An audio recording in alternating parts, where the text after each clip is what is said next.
Hey friends, you ready to take your teaching beyond the classroom and into the virtual world? Join my free Virtual Teaching 101 webinar, where I'll show you how to transform your in-person workshops into profitable online courses. You don't need fancy tech or endless editing hours, just a simple, proven process that works. Don't miss this chance to gain the freedom to teach from anywhere and increase your income. Grab your spot now at academyforvirtualteaching.com. I can't wait to see you there. One of the things that was really important to me was a 50-50 revenue share, is that it's an equal share. It's not treated like a royalty. So that was one big part. And then the other part was letting them own their content and us not owning their content, because that felt like the right thing to do. And we really try to operate with a lot of integrity in how we work with instructors and authors. Hello, friends, and welcome to the newest episode of Creatives on Camera. If you're an entrepreneur teaching, designing patterns, or running a shop and feeling like video is just too complicated or time-consuming, you're in the right place. This podcast is your guide to creating video content that connects authentically with your audience, builds your business, and expands your reach without the stress of a huge production or expensive equipment. We make it simple, effective, doable. I'm Lyric Montgomery Kinard, an artist, educator, and host of the show. Join me as we explore practical tips and strategies to help you confidently share your creativity online. Let's get started. Hello, friends, and welcome back to Creatives on Camera. I'm your host, Lyric Montgomery Kinard. If you've ever thought about working with a company to help market and sell your online craft workshops, then you are going to love today's guests. In this episode, I'm joined by Amy Barrett Daffin, the head of C&T Publishing, and Sophie Scardaci, who runs Creative Spark, C&T's online learning platform. They are two of the most knowledgeable and generous business leaders in the craft and quilting world, and they've built a platform that not only supports educators, but amplifies their reach and impact. In this episode, we're covering how Creative Spark works with educators to turn their skills into professional courses, the benefits of licensing your courses versus going it alone, the power of strategic marketing and email list building, how to create high-quality video content without overcomplicating it, how AI is changing the game for course creators while maintaining your intellectual property rights and your integrity. Amy and Sophia share real actionable insights that will help you decide if working with a company like Creative Spark is right for you and how you can start creating and selling online courses today. So grab your notebook, get comfy. Let's jump into this eye-opening conversation with C&T Publishing and Creative Spark. Hey, it is so good to have everybody here. This is our first guest seminar in 2025 with the Academy, and we're starting off with such a good one.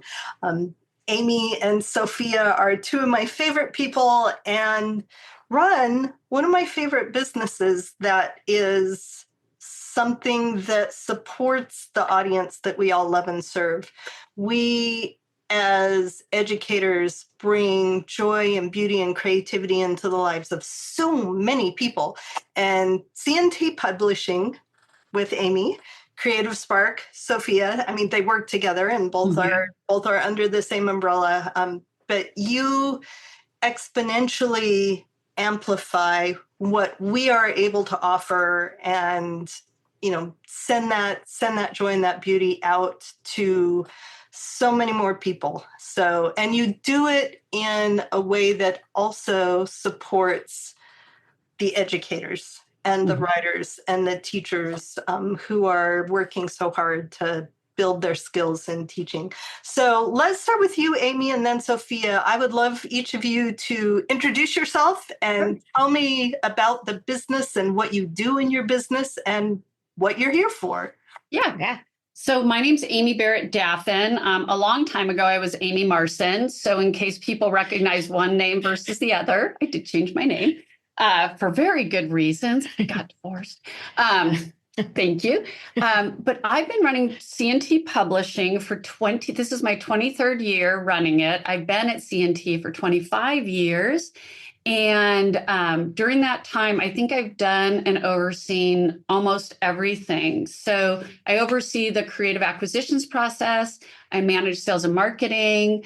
I oversee Creative Spark, like from the overview level. And then I work day to day. I spend more time with sales and marketing. And then I do get to make the decisions on what we publish that our amazing acquisitions editors bring in. And then I work with Sophie a lot on Creative Spark, where I co-host with her all of our live events. I make all of our product demo videos for C&T. If we have a non-authored product, I make the video, and I typically have to, it's a great way to actually, when we have a new product come out, I get it. And I'm like, if I can't explain it, then we need better instructions. So because I use our instructions to teach it. I also go to a lot of trade shows and consumer shows, and I teach our color tools, which I love. And I'm a self-taught color semi-expert. I wouldn't say I'm an she's expert. Like our in-house expert. I'm the in-house expert on color. Just own it. Just she is. I'm a color expert at this point. And I think that's all I do. Oh, I do all of our IT and HR. She wears it. Yeah. It's been a lot of, it's been additional hats since I've been here. Which, and I don't really like hats, but I wear them. Yeah. And what do you do? Well, first of all, Lyric, I'm going to replay that nice introduction. I felt like so good after that. Thank you for what nice words. So I am Sophie Scardaci, Sophia, either way. And I run Creative Spark, which is the online educational side to C&T, which launched in 2020. And so I've been there since the beginning. So we're coming into year 5, I guess, of it. So it's gone through a lot of different things. We've added different aspects to it. So now what we have is evergreen content. We have live event content. And then we have kind of like hybrid parts of that, which are like kind of things that could end up being evergreen, but they also have like live elements, like block of the months with stitch alongs, which I saw somebody who's going to be doing one this year here. So it's been a ton of, I mean, for me personally, I've gotten to meet so many amazing creative people. I have way too many unfinished projects from starting so many after watching all the great classes. And and I've learned a lot along the way, and love to share that today. That's fantastic. Now we have an audience here of teachers who are working with virtual programming, building their skills or well-established. We have all levels of people here. I would like you to go through some of the basic opportunities that you have one at a time, or one content type at a time for this audience. Let's start with the on-demand courses that you host on Creative Spark. Yeah, sure. Do you want to talk about those? Yeah, I can start with that. Okay. So also known as Evergreen, y'all can call it what you want. But that could encompass also like a block of the month or drip content as well. Like it just depends on how you want it delivered.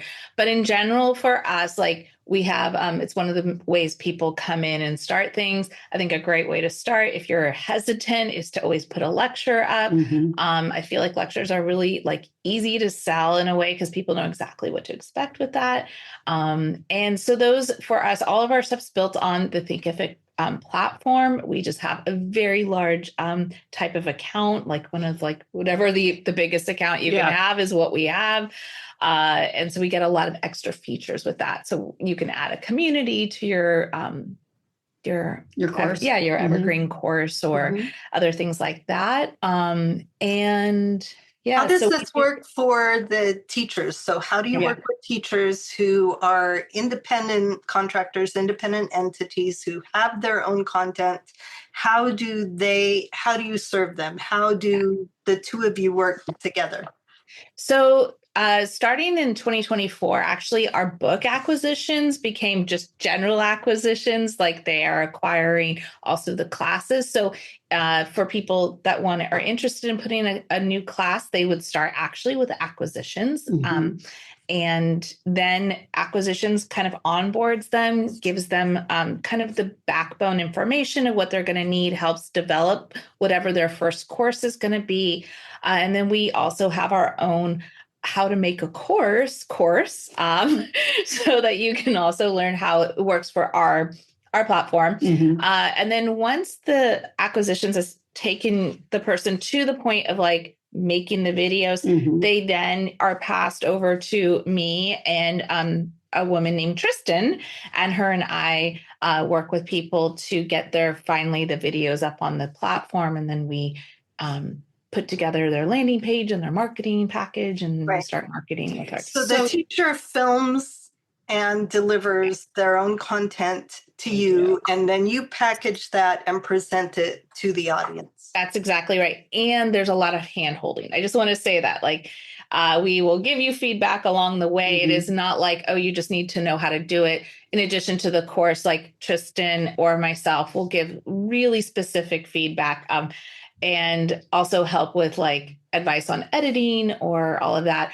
Our goal always is if you can shoot great content to start with, then you don't need to edit it hardly at all. And that's what we would love to see, because editing things that have a like dark and or weirdly like lots of mistakes, those are hard. So if we can get your stuff kind of clean and nice, it'll be easy peasy for you. Right. And they also provide a lot of tools as far as, we have written out content besides how to make a course content. We recommend what kind of equipment to use. We recommend backgrounds and lighting and how to make sure, how to take a video from the top down, how to use multiple cameras. So we really do quite a bit of education along the way so that you're successful and your videos don't require a lot of editing. Yeah. And one of the newer things we're doing is also creating with the help of AI. I'm actually a big fan of AI. So is creating scripts for people for landing page videos to give them better ideas of like how to like deliver their sales pitch for their course.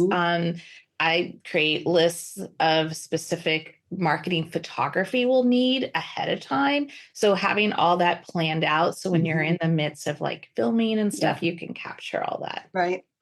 Yeah. Yeah. A lot of our content for that. I mean, that's why I love you guys. We're not, we teach all that stuff here too. AI, I've been taking a bunch of workshops, and the Academy will actually have an AI workshop for teachers specifically coming up probably in March. We're hoping. Yeah. I mean, Amy knows this. I was a little bit of like really hesitant. So if you're one of those people and then Lyric's like, hey, you should check this out. You should check it out. Like it is definitely, once you figure out how to use it, it can really help you. But I understand also the fear of it too. So yes, we see both sides. Yeah. It's a tool like everything else. If you use it correctly as a tool to, do what it is you need it to do with your own content, then you're going to get amazing stuff. It's work at the beginning. It's a lot of work to make it happen. And then it saves so much time. If you go in and expect it to pull stuff from the general, whatever, you're going to get a race to the most generic, boring things you've ever seen. One of the things I love about the way Creative Spark works with teachers is your ownership of copyright and the distribution of payment and everything that happens after the video is turned over. So tell us real quick, you are one of the only companies that I think really works well for teachers this way. Thank you. So when we started Creative Spark, we did it because we did a town hall with our authors during COVID, and they said they were losing all their teaching gigs, especially to guilds. And so we said, well, we can launch an online learning platform in 6 months, which we did, with 8 instructors/authors. And one of the things that was really important to me was a 50-50 revenue share. Is that it's an equal share. It's not treated like a royalty. So that was one big part. And then the other part was letting them own their content and us not owning their content, because that felt like the right thing to do. And we really try to operate with a lot of integrity in how we work with instructors and authors.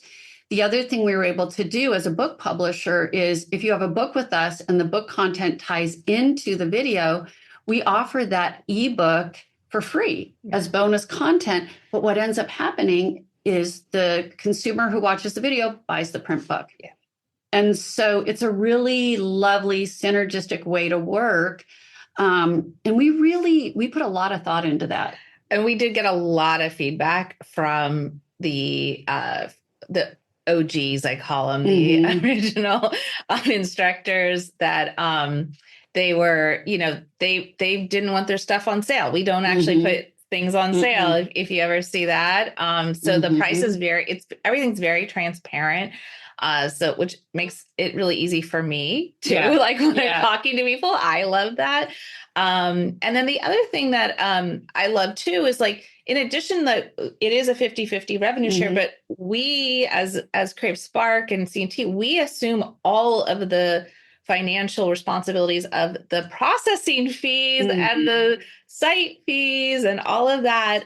So none of that comes out of the authors or the instructors. 50%. Yeah. And we also, once we get the video, we have over 200,000 consumer emails, which we market to, plus on our social media. Plus, we also work with a company that has over 1 million consumer names that actually sells just ebooks. They sell and market ebooks, but we work with them and we advertise on their platform because crafts are huge for them. And so we do a lot of paid advertising, both in print and online. So we're not only are we delivering the content, we're also putting a lot of energy into marketing it. Yeah.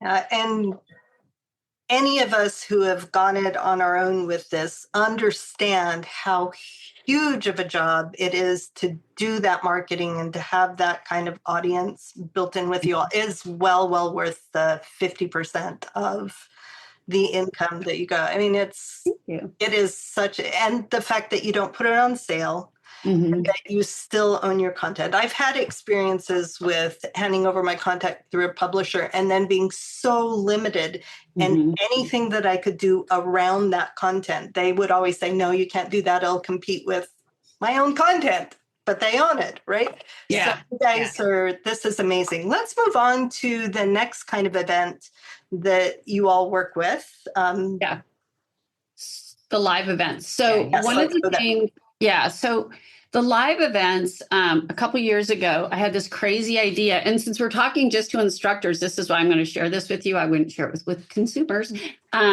is I wanted to build the Creative Spark email list.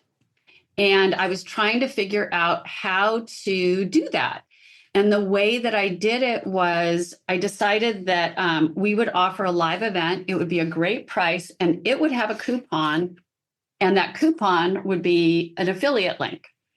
And so when Sophie and I first did it, I said, hey, let's do a live event. And I think it was Piecing Palooza. It was Piecing Palooza. And we got over 500 signups. And all of a sudden, Sophie and I were like, oh, crap. We don't know what we're doing. We've got to figure this out as we go along. Because, as we do, we'll sell it and then we'll figure out how to do it. And then the other thing was we realized that those live events really, not only are they list builders, but they're moneymakers. And the great thing for new instructors is you can do a live event. It's 45 minutes. You get paid a flat fee, which is pretty generous. I don't remember what it is right now. Well, it varies between $250 and $300, although there's now new incentives this year. So we have some even additional money for people. So you get a flat fee and then you also get this affiliate link and you can make between $4 and $6 off of each person who buys a seat from you. So, and it's live. So you don't have to pre-record anything. You do this live video and we sell the event up to the day of the event, and then we stop selling it because we want to create a sense of urgency. We want people to feel like they have to buy it or else it's not available. And that has worked well for us. And now we're doing right now 6 live events a year, which is a lot. And we may not do 6 next year based on Sophie's expression. I mean, I would say going forward, what I see us having is like some still larger events. I'm going to call those large events. And then what I'm going to call smaller events. So like more opportunity to have like the actual people be able to interact with the instructors kind of. And that goes along with some of the stitch alongs, maybe some kind of talk show type formats, and some other community building. So that's kind of one of the goals I would love to see is a little bit more community going forward. So, And then can I mention one more thing? So we have a book coming out called The Quilter's Color Guide, and it's a compilation of all the color experts that C&T has ever published. I think there's 10 of them. And so we're going to do 3 one-hour talk shows around that book. Yeah. And sell it as a package along with the book. You can get the 3 one-hour talk shows plus a copy of the book. And 100% do list building if that's what's important to you. Just remember, giving away your content, if it's recorded and put up forever, then it's up there free forever. Sometimes it's not available for free forever. No, but I would never. I'm just gonna say, like, I still. It was a really limited amount of time. Yeah, I think be careful what you're giving away. That's all I'd like to say. Like, I just am surprised sometimes. Like, it's even some of our own people. Like, I'm like, oh, don't do that. Like, you know, but that's okay. It's we agree there, thing, right? You have to do you. So. And that's why communities like this are fantastic because you don't know what you don't know until you're with a community of readers and hear these things that you're like, I hadn't considered that. What other kind of events and content do you provide for teachers that they can participate in? So we also have, like Sophie said, we're doing like block of the month and drip content, which I know Becky Goldsmith sort of led the charge on that. And she did a fabulous job. And Sandrasa's, who's here today. Right, Sandrasa's got one going on. Yeah, which is awesome. That's going to happen. And then we talked about the talk shows, like the one that I'm going to be doing. And we had done one a couple of years ago called Creative Happy Hour. And then Lee Monroe did one called the Quilting Hour. She did 4 seasons of that. I think they're kind of cool and interesting. They usually have like a lower price point. So having a variety of price points can be really helpful. There's one that we didn't mention, and this sort of gets into types of content, but we did something where we did just a binding video and it was really cheap. Wasn't it like $4.99? Yeah, we do have a bunch of inexpensive videos. Now we have a few free things. We had more, and then I told people to stop giving them away for free. So most of them charge like $4.99 for them. To me, that's free. Like, by the way, I'm going to say that it's free. But I do think that you get people that are more invested just a little bit, like at $4.99 or whatever you want to charge, $1. But those technique videos, like taking something that constantly stumps people, but it's a small thing. Because we sold hundreds of this one and we all looked at the numbers. We're like, what is going on? Like right away. Like it instantly took off because people are like, $5, I can do that. So we have a variety of price points and length. I have found that as well with lead magnets and things. If it's, you need lead magnets are great to get a lead for your email list and such. I am currently offering only to my email list beginning of the year, for quilt artists, intention setting goal workshop kind of thing. But I'm charging for it. It's a tiny price compared to the hours that I'm giving, but you give things away and people don't show up. Right. Well, if you say it has no value. I mean, I'm going to say like, and also if you're doing something online with like, say, Zoom, and you're going to have more than 500 or 100 people, say, you're going to need to up your meeting size. So that's going to cost you money. So if you just have a bunch of people that signed up and they didn't pay anything, they really have no skin in it. Like literally that. Versus somebody who's like, oh, I did pay something. Maybe I want to show up. Now, It's good. It's excellent. One of the things I wanted to ask you about, unless you have other content, we will get the links so that you all can know where to contact C&T and Creative Spark in order to apply to these kind of things. I know you have used so many of our fabulous teachers here, and it warms the little cockles of my heart to see that interaction going on. One of the things I would love you to talk about is discussing, let's talk about videos in courses. Let's talk about some of the tips that you have, because I always love hearing other people tell people the same things I do, right? Yeah, so exactly. Let's hear from your what kind of tips for making videos do you have for teachers who are creating pre-recorded online content? Go ahead. I think one of the things that I think you right away have to decide is how you want your video to be. So some people do voiceover video.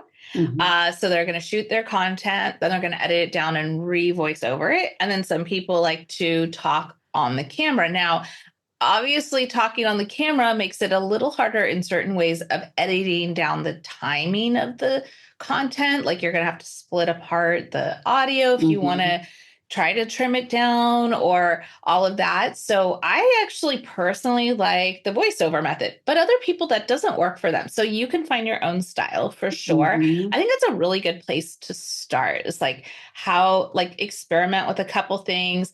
Experiment with editing. Obviously, if you're voicing over, that actually requires some maybe more editing in certain ways. But then also it's kind of like this mixed bag. So I think that's really great tip. Having a outline and a shot list is like huge. And that goes once you know how you're going to do it, like if you're going to do voiceover or whatever, is making that really detailed shot list. And we have templates, I'm sure you do too, but ours will even include like, hey, do I need to take a marketing photo at this point? Like, is this where I need to I have all my supplies laid out because I'm talking about supplies. Should I take a photo too? And some creative photos. So yeah. One thing that I think about is because I started off making all of our marketing and sort of instructional videos for our products is it takes me 4 to 8 hours to prep to make a marketing video.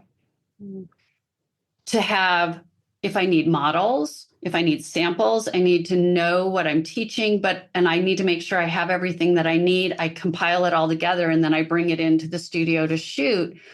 But I think to reiterate Sophie in the outline is you really need to know what you're going to say, what you're going to show, and what cameras you're going to use. Always have at least 2 cameras, maybe 3. For the social media posts that you're doing, because you've got a straight on camera, you're doing overhead to show your hands doing the work. But then if you've got like your phone set up, you can be shooting social media at the same time. You've just saved yourself a lot of time and energy. Yeah, that's good. Can I give you guys a really cool thing that you can share? If you edit via CapCut, they will create AI created social media clips from your long content. Usually out of the 6, 3 of them are garbage, but 3 of them are always like surprisingly really good. That's good. Nice. I actually use CapCut. That's so I wouldn't know that because I don't edit the videos. She doesn't even know where I'm the talent. I have CapCut. And then Tristan, who's really our video expert, she uses Premiere. I also have Final Cut, but not for work, just for my So, but CapCut's great. And there's a lot more AI stuff that you can create from that. I'm really into storytelling too. So that comes into marketing. So even if you have to move your stuff around when you're shooting your video for a second, to capture a story looking photo. I love that too. So in terms of the capturing video, lighting, mics, here we have huge lights. Obviously most people are not going to have, if I turn the camera around, it's here. It's almost 5 feet. Yeah, there we go. Like you can't even see the whole that is a huge light. And that's just one. We have another one over here in front of me that's not as bright. And then we usually have 2 background lights that light up our background. So lighting is one of the keys. Look good. And then also the quality of your video will be better, which means that it'll be better, easier to edit. Yeah. So. Yeah. And then when you're thinking about video, one of the things is, are you teaching a project from start to finish, or are you teaching a technique? And if you're doing techniques, are you doing samples so that they see what the finished, what the end game is, if you're not doing a full project? And so I think that's something important. It goes along with the outline, but when you're teaching, one of the things that we've run into when people are first-time teachers is they may make a really long video, like an hour. And it's like, no one's going to watch that for an hour. It needs to be concise. It needs to be crisp. It needs to be clear. And you need to move on. So I think that an hour I'd be excited about. I'm talking 6 hours. Like, let's just move away from an hour. That was like, if you have an hour, I'm okay with an hour, by the way. So you've had people who've done 6 hours classes? Yeah. Goldsmith. Okay. She's giving you a look. I am, you know what? If you have 6 hours of content, that means you have 6 courses. Well, that's a little bit what I would say too. Yeah. So, the other thing I'm really loving we've done it for embroidery. Catherine has one. She has a stitch library. That's what I was going to say. So a lot of our embroidery people have stitch libraries so that they don't have to reshoot that part of their course. And then Becky Goldsmith just did an applique mastery course. Yeah. So she did every kind of applique possible. Now she could have made that lots of little courses for sure. But what her intention is that now going forward, when she has a project, she'll be like, hey, if you need to learn applique, you take applique mastery and it will cover everything. But then the actual course itself isn't necessarily all those techniques. And I think that's really a great way of using content where you don't have to re-show the same thing over and over again. Another thing, and this is Becky is another great example, is Becky and I have become really good friends. And one time we were traveling and she said, I want to really grow my YouTube channel. And she said, what do I do? And we were heading to Quilt Market. And I said, well, you should talk to all the different industry partners and ask if you can show their products on your videos, because they'll tag you, and you're demonstrating new product. And I think the Aliso iron was the first one she did. Yeah. And it totally took off. Yeah. And she started doing these videos showing how to use these products the right way for quilting. And that's a great way to grow your platform and a great way to form these relationships, because I know for us, industry partners are a huge part of our live events. We actually see them being a bigger part. And I got to go to Quilt Market for those. I know I saw some of you there, but which was fun. I get to go again. She was invited back. I was invited back. But one of the things is I did get to have really good conversations with some industry partners, and I'm really looking forward to actually sharing some of that with our instructors. Like, hey, these people want to work with you. So I'm hoping to pass on some of those relationships to our instructors this year as well. Another thing besides strategic partners is, we've talked about multiple cameras. We've talked about good lighting, having an interesting and applicable background. I was working with a woman who was running for city council during COVID, and she knew that we had Creative Spark. And so she said, could I have some of your time? I play Scrabble with her. So we met. And I gave her the makeup tips, the glasses tips, the background tips. And, and I said to her, whatever it is you're talking about, people need to see it. And so we made sure right over here where Sophie is, that she had her big thing that she was running for office in every single video she did. So if you're talking about a specific quilt in your project, that would be behind you, or a design wall or whatever, but don't have it be a big cluttery mess. If I could I can turn my computer right now, and I'm not going to show you the big cluttery mess right now. But that behind me. Nice. And Right. by the way, friends, all of my Academy teachers, because these seminars are about other people, that's why I intentionally keep it blank behind me. I want to not distract from that. So absolutely right. Keep in mind what people are going to see in the entire frame. It's a really great idea to take a quick photo and look at all the corners. Start with corners. Look at the corners of the photo. I mean, there's often a plug or a pile of something there that you have had there for 3 years and don't notice anymore. That's in the photo that you need to clear out. Excellent. I have a really absurd tip. And we have had this through personal experience multiple times. And I think it's starting to dawn on Sophie what I'm going to say is if you are hosting a live event, you need to have somebody besides yourself who's doing the talking, monitoring. If you're doing it this style where it's a meeting style, monitoring the other videos, because we have had multiple naked people at home. I mean, they're accidental. I don't even think they don't know they're naked on camera, by the way. Like they put their phone in the bathroom and then they get out of the shower.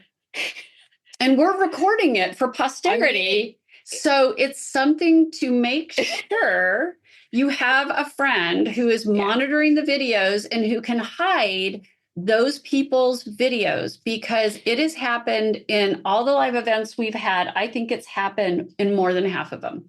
And I know it's like 3. Okay, well, 3. But so make a public service announcement at the beginning. Please don't take your device into a private space. Turn off your camera. But you guys know as hosts, you can do that. It's actually not. It's more. Yeah, no, we can hide them all, but it actually is more complicated. I don't mind seeing people's faces. We love it.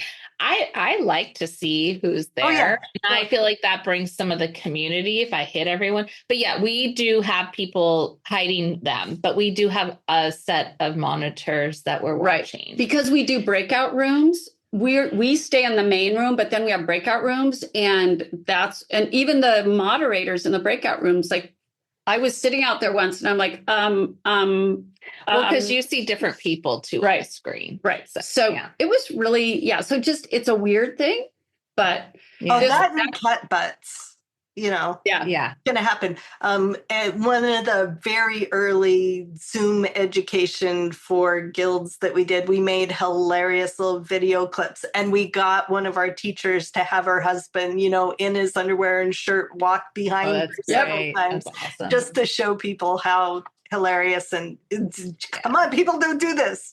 Yes.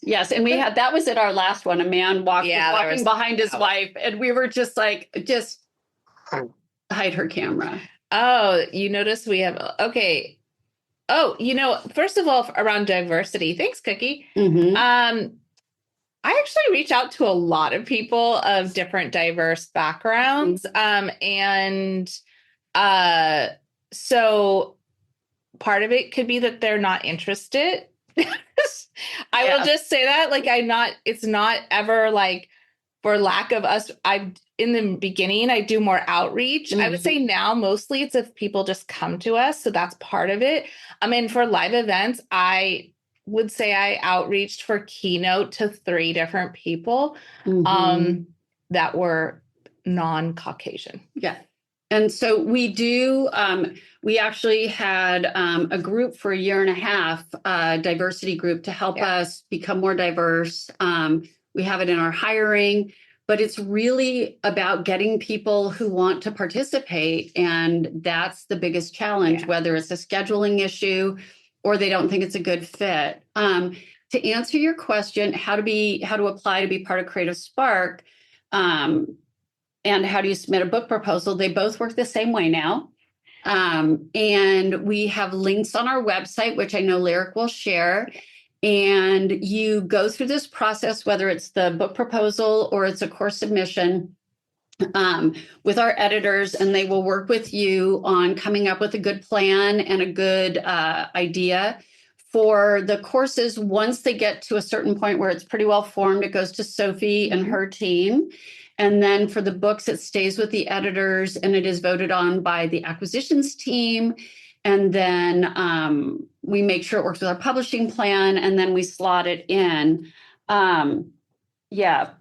And it takes to do a book. Right now, we're slotting for, I think we're done with 26, and I think we're slotting for starting in 2027. Yeah.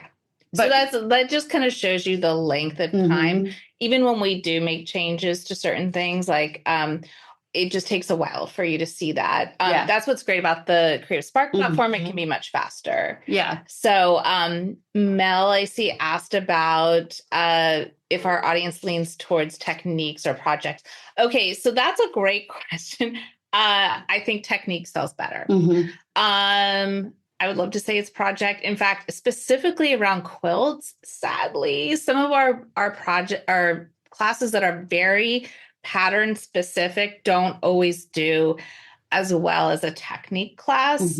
So I think some of that could be like, if it doesn't catch the right style of the person or whatever, they're like, that's not my jam, then they're not interested. The other thing I do think that happens a lot is if you're, say, selling the pattern, there's a lot of people that are like, I really don't need a class. I just want the pattern. Now, I can't see how the sales of that pattern, especially if it's not a C&T pattern, or we don't have a distribution arrangement with it. I can't see if our marketing of the course with the pattern affects just pattern sales. Like we have a bag class, and I do know that I do know sometimes that a lot of times our content makers will say like, oh, I got a lot of orders for that pattern after we marketed the class with the pattern. So there were maybe people not interested in the class part, just the pattern. Yeah. I'd say technique. Yeah. We did actually an event.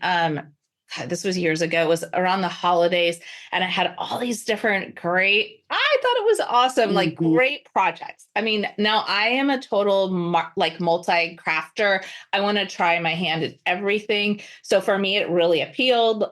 And it just didn't sell as well. And I think because it was very project specific. Yeah.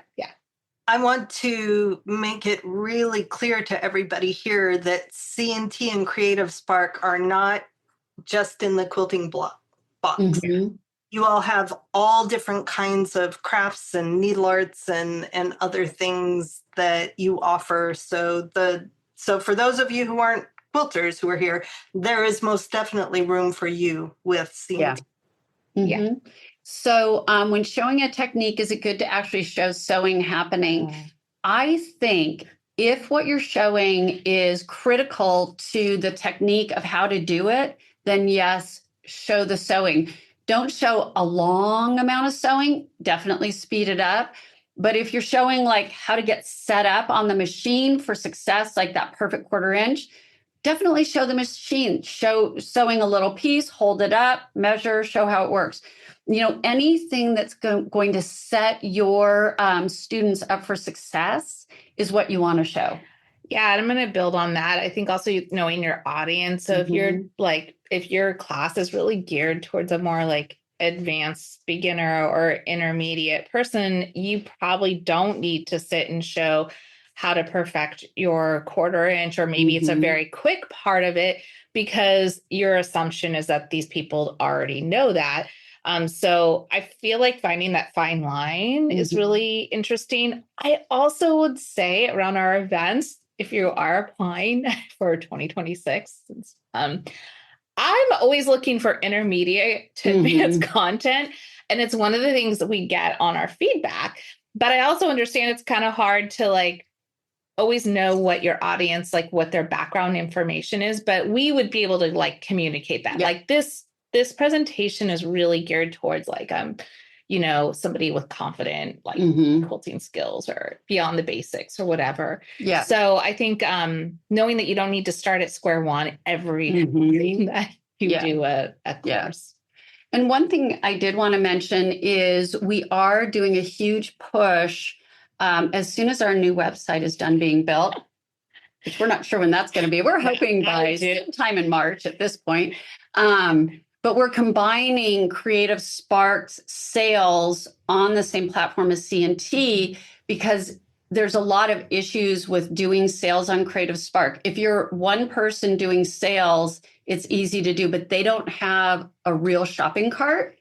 And so we want to make it so that it's easier for our customers to find things. So we're combining the platforms on one site. Everything will continue to be delivered on the Thinkific platform, just not sold.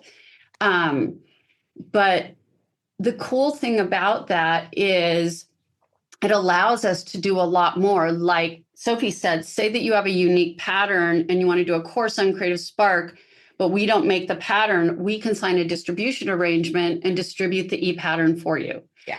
So we're trying to come up with lots of new and different ways. We're also setting up an affiliate program. So all of our courses will have affiliate links that people can promote, including the instructors. So it's a way for the instructors to make even more money on their courses because we're all about that. So, you know, we're constantly evolving and coming up with new ideas and new ways of doing things. And this is just our most recent one. Yeah. That's fantastic. I think it'll be February.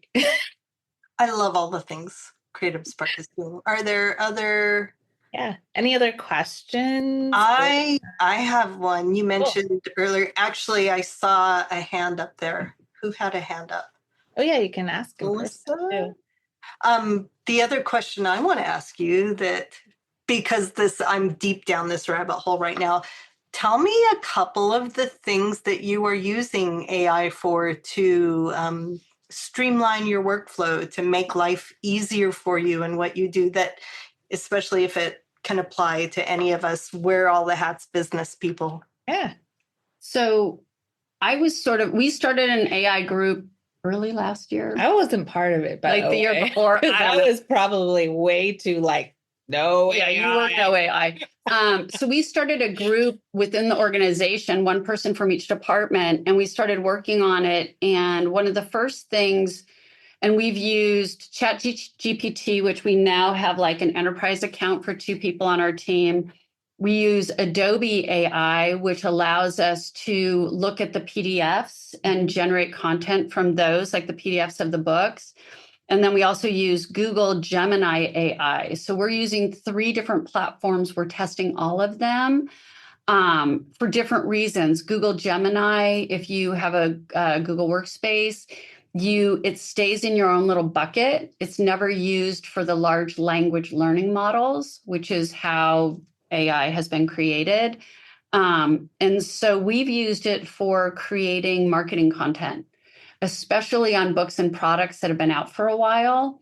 And we do that either by asking ChatGPT or Google Gemini or the Adobe AI. And I think what Amy's saying, she's bringing up something, I'm going to just reiterate it in a little bit. Like, we use ChatGPT Enterprise Edition because of the protection of the content you're putting in there. Yeah. So if you're using free ChatGPT, just know it's learning off of your content, and your content now could be essentially reused in a way in other people's stuff. So you have to be kind of aware of how AI works. Yes.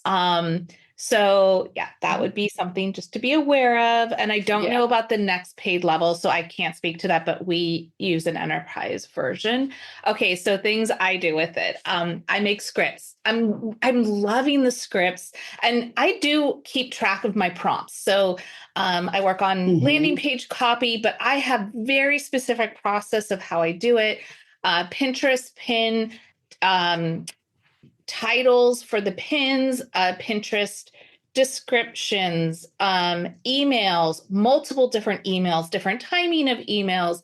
I'm using it for, just like I asked the other day, like, hey, here's this event we're doing. And I was like, what are some fresh poll ideas or like interactive story ideas. And it was really cool. Like some of the stuff it came up with, it was just super concise and easy to find. Could we have created that? We could have. It would have taken us so much longer just to jump off of.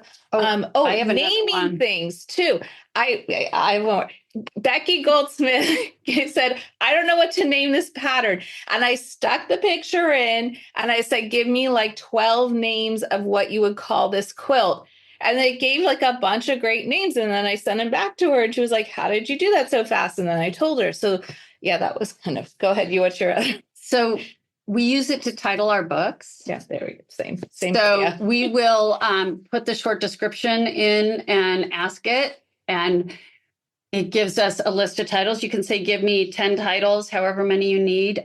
If you are submitting to be a part of something like our live event, I was applying to be on a board and it had a list of questions and I put my resume, some cover letters, and then I put it into ChatGPT, the non-private version, and I asked it to answer these list of questions. And it filled out the whole thing for me. Yeah. And what would have taken me probably a couple hours took me about 10 minutes of review before I put it together and sent it off. I do, though, really review what I put or what comes out. I think like you have to be really careful and then also realize like, especially with quilting where they're like, or whatever crafting, like, but there's specific things it doesn't understand. Terms, yeah. Yeah. So that's really important. It also tends to love certain words, which I will have a whole list of words I tell it can't use anymore. Right. Yeah. So it's an evolving process that you do. I do the same thing with titles. I usually come up with 20 to start with, title, subtitle, and I feed it a ton of information first. And then I rearrange it, copy the things I like, put it in, say, now build on these titles and give me 20, so I usually end up with an iteration of 80 before I find the one that I never would have thought of on my own, but it's perfect. So a lot of times if you create foundation documents, if you teach it who you are and what you are before, like I have 15 years of newsletter essays I've written. I didn't upload them all, but I uploaded a lot to teach it to use my voice, right? And there's ways to organize it. It's the whole thing. It's amazing what it can do. But again, it's a tool. You use it well, you learn how to use it well, and it will serve you well. Yes. And I think really, one of the fastest growing jobs right now are prompt writers.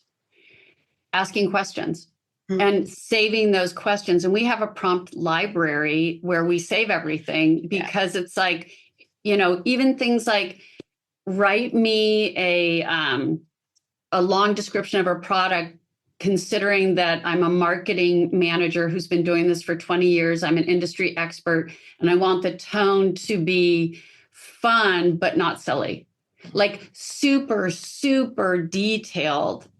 Before you even ask the questions. So it's really or you say fun. Be silly and you end up with a script on a color fortune teller giving advice on color, which is what I did recently. So I will come up with really and it came up with the most random cool. It was to fun. Me, I'm quirky. So I'm like, that's hilarious. We will go with them. So there's a lot of stuff you could do. Another thing that I've been having fun, I'm a verbal processor. So with ChatGPT's advanced model, I have a chat called Jarvis that I open in the mornings, and I gave it a really cool accent. And it's my butler. And every day I talk through ideas. And it's just entirely verbal. So, and it has helped me okay, out of all the things we talked about, summarize this, keep a list. What are some action items you can pull out? What are some things I need to know in order to complete those action items? Like having an actual virtual assistant that, as you build this chat, it gets to know you and it's been, I told it I have ADD. And it's been like, okay, did you do this and this? Let's keep this simple. Are you focused on this? Here's one thing.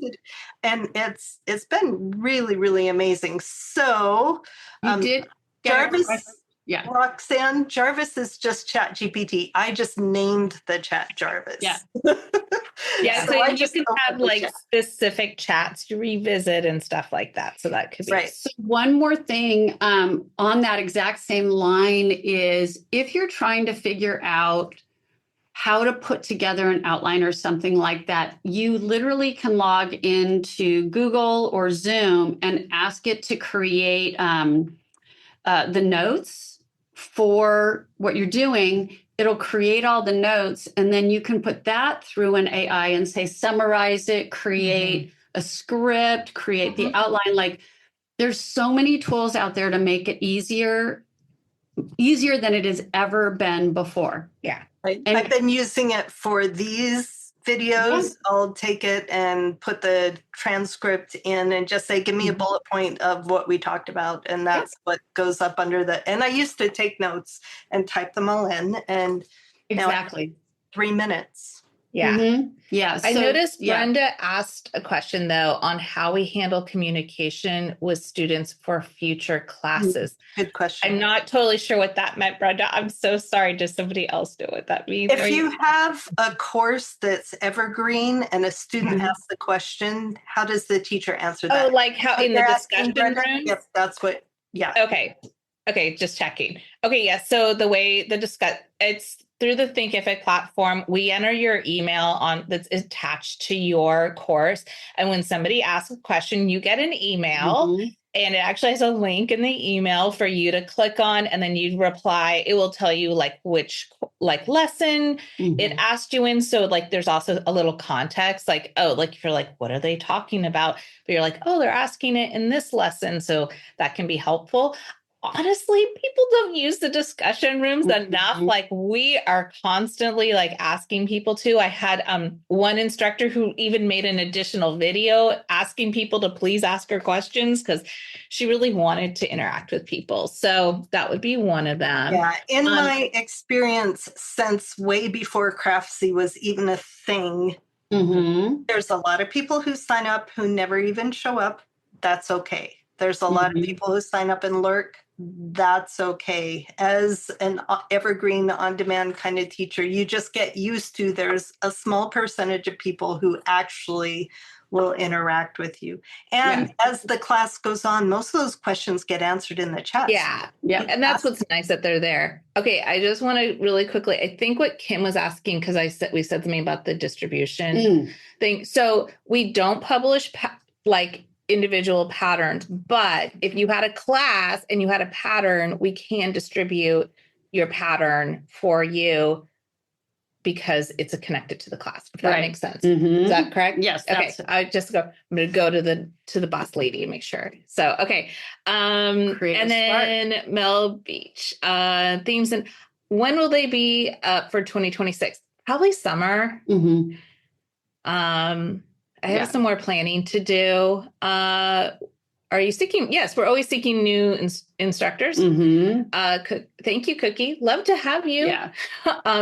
Yeah. So, and I'll make sure again, like we give you the right links to lyrics so you can, but also you're welcome to email me even directly as well, or Crave Spark email. Any of that would be. And then for the patterns, PDF. Yeah. Yes, it would be PDF only. Yeah. Yeah.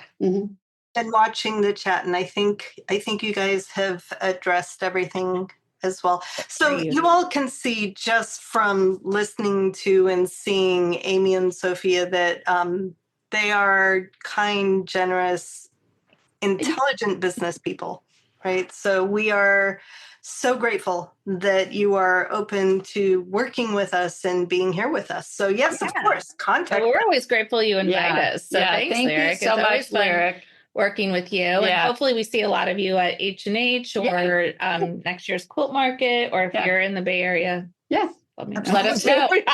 Lovely to be. You don't get out much. Isn't it lovely to be part of an industry that's collaborative instead of competitive, and make that environment happen with the way we interact with each other, the way we're generous with each other, the way we work to serve our communities, if we keep that at the forefront of our mind all the time, we're business people and it's really nice to make an income and everything. That's important.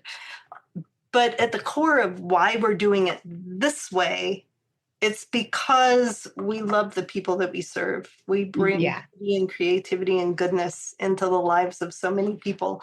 And working together to do that really does make the world a better place. Yes, I totally agree with you. And Cookie is asking for how to contact us, but Lyric, I know you'll share that. It is also, you could, Cookie, just creativespark@ctpub.com. Yeah. Here we go. Yeah. But thank you so much for having us. We really love being here and we had a great time. Thank you, Lyric, and thank you all for hanging out with us today. It's really been wonderful.